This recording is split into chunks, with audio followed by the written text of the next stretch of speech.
Cutlet, சக்கரவள்ளியில் cutlet. சக்கரவள்ளி 2 எடுத்துருக்கேன், 4 வெட்டியிருக்கேன். ஒரு உருளைக்கிழங்கு, ஒரு பீட்ரூட். இதை வச்சு நம்ம செய்ய போகிறோம்.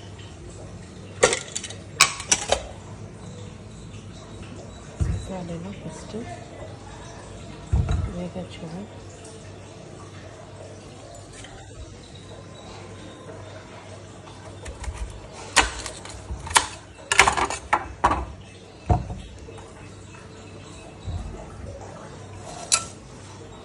இது முன்னாடி வேக வச்சுக்குவேன் நான்.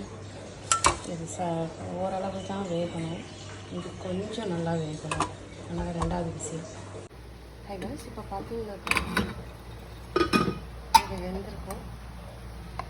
சிக்கன் டெஸ்ட் பண்ணுறதுக்கு ஒரு நைஃப் வச்சுட்டு குத்தி பாருங்கள். சூப்பராக வெந்துருச்சு. இப்போ நம்ம இதெல்லாம் வந்து தனியாக நம்ம வந்துட்டு எடுத்து வச்சுக்கலாம்.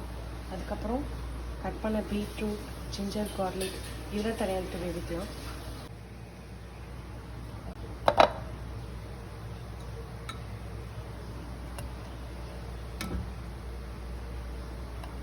பார்த்திங்கன்னா நம்ம வேவிச்சதை தனியாக எடுத்து வச்சுக்கிறோம். இதெல்லாம் ஒன்றா வேக போடலன்னா இது ஃபாஸ்ட்டாக வெந்துடும். அது அப்புறம் அரபிக்காடோடு இருக்கிறதுனால நம்ம ஃபஸ்ட்டே தனியாக எடுத்துக்கிட்டோம். இப்போ நம்ம வந்துட்டு இதில் வந்து தனியாக வேக வைக்க போகிறோம் வாட்டரில். ஆல்ரெடி அதில் உப்பு போட்டுட்டேன். இது அதனால் உப்பு போடாமல் கொதிக்கிறோம். கடைசியாக மசிக்கும் போது உப்பு பத்தலைன்னா நம்ம சேர்த்துக்கலாம். ஒரு துண்டு பல், ஒரு துண்டு இஞ்சி.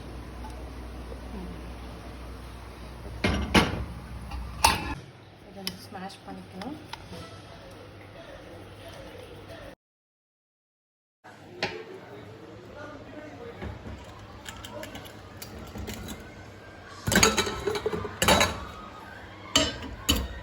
ரெடி ஆயிடுச்சு.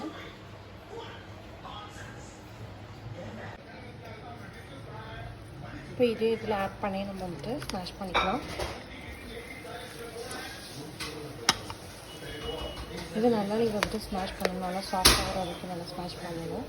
ஓகே, நம்ம இப்போ இதை ஸ்மாஷ் பண்ணிட்டோம். இப்போது நெக்ஸ்ட் நம்ம இதில் வந்துட்டு என்ன ஆட் பண்ண போகிறோம்னாக்கா கரம் மசாலா ஆட் பண்ண போகிறோம். 2 ஸ்பூன்ஸ். அதுக்கப்புறம் உங்களுக்கு எந்த அளவுக்கு ஸ்பைசி தேவையோ அந்த அளவுக்கு ரெட் சில்லி பவுடர் ஆட் பண்ணணும். நீங்கள் ரொம்ப காரம் அதிகமாக சேர்த்துப்பீங்கனாக்கா இதில் வந்துட்டு க்ரீன் சில்லியும் வந்துட்டு பொடி பொடியாக கட் பண்ணி போட்டுக்கலாம். இப்போ நம்ம இதை வந்துட்டு நல்லா மிக்ஸ் பண்ணிக்கணும். இந்த டைமில் வந்துட்டு உங்கள்கிட்ட ப்ரெட் இருந்ததுன்னா அதை வந்துட்டு க்ரம்ஸ் பண்ணி இதில் ஆட் பண்ணிக்கலாம். அது இன்னும் உங்களுக்கு இன்னும் திக்காக இருக்கும். எங்கள்கிட்ட அது இல்லை, ஸோ நாங்கள் வந்துட்டு அதுக்கு பதிலாக வேறு ஒரு மாவு வந்துட்டு ஆட் பண்ண போகிறோம், கார்ன்ஃப்ளவர் மாவு. இப்போ இதில் நான் கார்ன்ஃப்ளவர் ஆட் பண்ணுறேன். இந்த டைமில் நீங்கள் உங்கள்கிட்ட ப்ரெட் க்ரம்ஸ் இருந்துச்சுன்னா அதையும் சேர்த்து ஆட் பண்ணி நல்லா ஸ்மாஷ் பண்ணி வைங்க. கையாலே கூட நீங்கள் நல்லா பண்ணிக்கலாம்.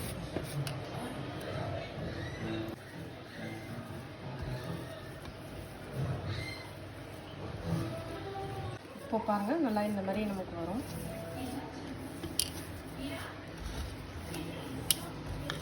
இந்த டைமில் வந்துட்டு நீங்கள் எல்லாமே டேஸ்ட்லாம் கரெக்டாக இருக்கான்ட்டு நீங்கள் சும்மா டேஸ்ட் பண்ணி பார்க்கலாம். இப்போ நான் பார்த்ததே எனக்கு லைட்டாக உப்பு பார்த்தல, ஸோ நான் கொஞ்சம் சால்ட் ஆட் பண்ணிக்கிறேன். நீங்களும் பார்த்துட்டு நைஸ் சால்ட் ஆட் பண்ணிக்கோங்க.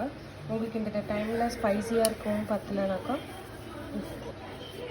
அதில் வந்துட்டு ரெட் சில்லி பவுடர் ஆட் பண்ணிக்கோங்க.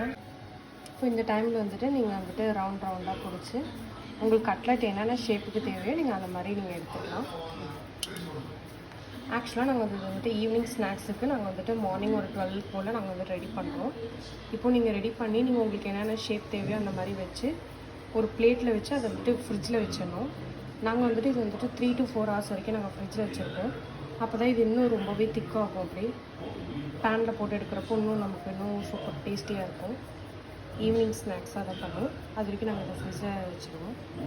நீங்களும் இந்த மாதிரி வந்துட்டு ரெடி பண்ணி ஒரு பிளேட்டில் வச்சுட்டு வைக்கிறோம். ஃப்ரிட்ஜில் ரெடி பண்ணிவிட்டு நான் வந்துட்டு கொஞ்சம் நேரம் ஃப்ரிட்ஜில் வச்சுருக்கேன். 2 to 3 hours அப்புறம் தான் எடுத்து பண்ண போகிறோம். ஹாய் காய்ஸ், நம்ம இது ஃப்ரிட்ஜில் வச்சோமா 2 to 3 hours அப்புறம் நான் எடுத்துருக்கேன். இது பார்த்துக்கோங்க. இப்போ வந்துட்டு இது மேலே வந்துட்டு நம்ம சோள மாவு வந்துட்டு போட போகிறோம். நான் 2 ஸ்பூன் எடுத்திருக்கேன். இப்போ லைட்டாக வாட்டர் ஆட் பண்ணி அது கொஞ்சம் திக்காகவே வச்சுக்கோங்க, ரொம்பவே ஆட் பண்ணக்கூடாது. நான் வந்துட்டு இங்கே அடுப்பும் போட்டு கல் ரெடி பண்ணி வச்சுருக்கேன். நீங்களும் வந்துட்டு ப்ரீ ஹீட் பண்ணிட்டுருங்க. அது வரைக்கும்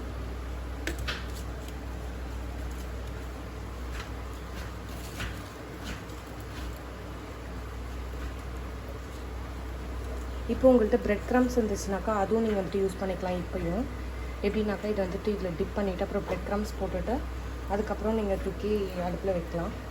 எங்கள்கிட்ட பிரெட் க்ரம்ஸ் இல்லை, ஸோ நாங்கள் வந்துட்டு இப்படி பண்ண போகிறோம். இதை வந்துட்டு ஜஸ்ட் இதில் டிப் பண்ணி நாங்கள் அப்படியே வந்துட்டு அதில் போய் போட போகிறோம்.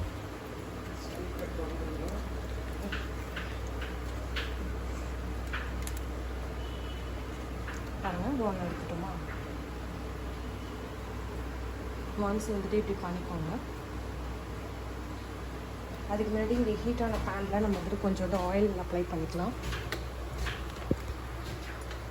லைட்டாக போதும். சில பேர் எண்ணெய் சட்டியில் போடுவாங்க, நான் வந்துட்டு இதிலே போட்டு எடுத்துக்கிறேன். கொஞ்சம் ஆயில் இருக்கும்.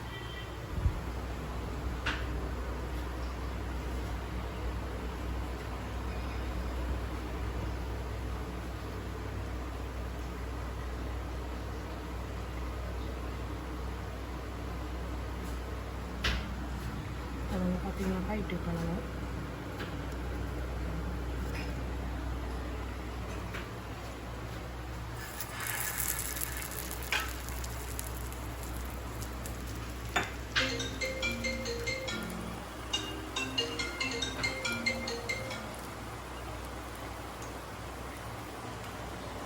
அதே மாதிரி இதில் இருக்கிறது எல்லாத்தையும் நம்ம ஒன்று ஒன்றா போட்டு வந்துருப்பேன்.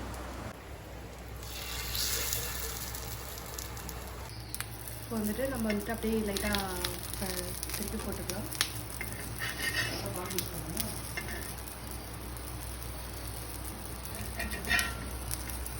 இது வந்துட்டு ஈவினிங் டைமில் நீங்கள் வந்துட்டு உங்கள் பசங்களுக்கு உங்கள் ஹஸ்பண்ட்க்கெலாம் செஞ்சு கொடுத்தா பெஸ்ட் ஸ்நாக்ஸாக இருக்கும்.